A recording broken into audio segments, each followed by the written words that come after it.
Bwana Yesu asifiwe. Namshukuru Mungu kwa uponyaji kwa ajili yangu mimi mwenyewe, na Mungu amekuwa mwema kwenye maisha yangu siku zote. Kuna ndoto niliota kwamba kuna mtoto ambaye namsaidia, ni mtoto wa dadangu.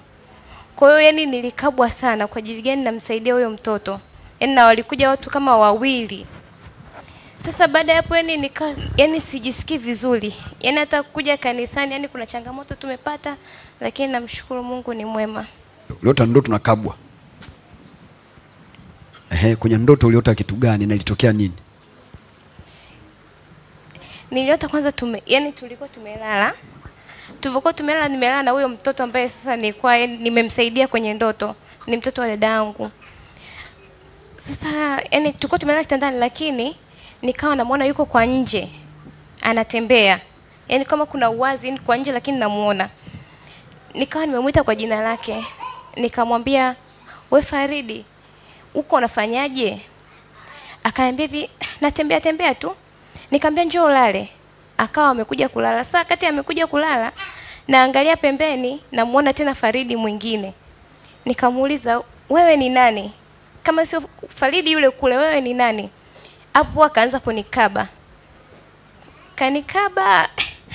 Kaniambia kwa nini namsaidia yule mtoto? Basi nikaamka ile asubuhi, kichwa kikawa kinaniuma, kuanzia hapa, kuanzia kwenye shingo mpaka kichwani, nasikia maumivu. Na mwili wote siku ya leo ikopo tusije kanisani kabisa. Amen. Na watu wanaombea ulisikiaje? Na ulijua kilichotokea? Nilijisikia kuishiwa nguvu, kama kuna kitu kimeingia ndani yangu. Ndio nilikuwa najisikia, na mwili ukawa unaishiwa nguvu. Afika waje ukajikuta ukoje sasa? Ujui? Ndio nikajikuta tu nimeanguka chini.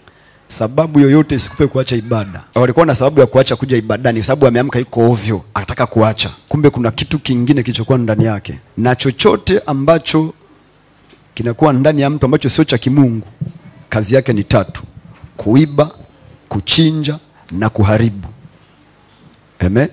Kwa wewe unajua tatizo unalo au hauna. Wewe unajua au haujui. Madam kuna kitu kingine kiko ndani yako.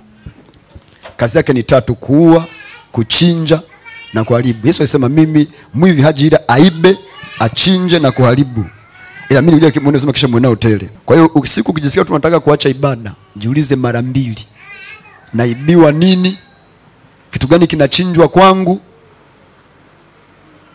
Au kitu gani kinaharibiwa kwangu? Kwa hiyo unakimbia kanisani ili upate msaada wa Mungu. Amen. Mungu akubariki.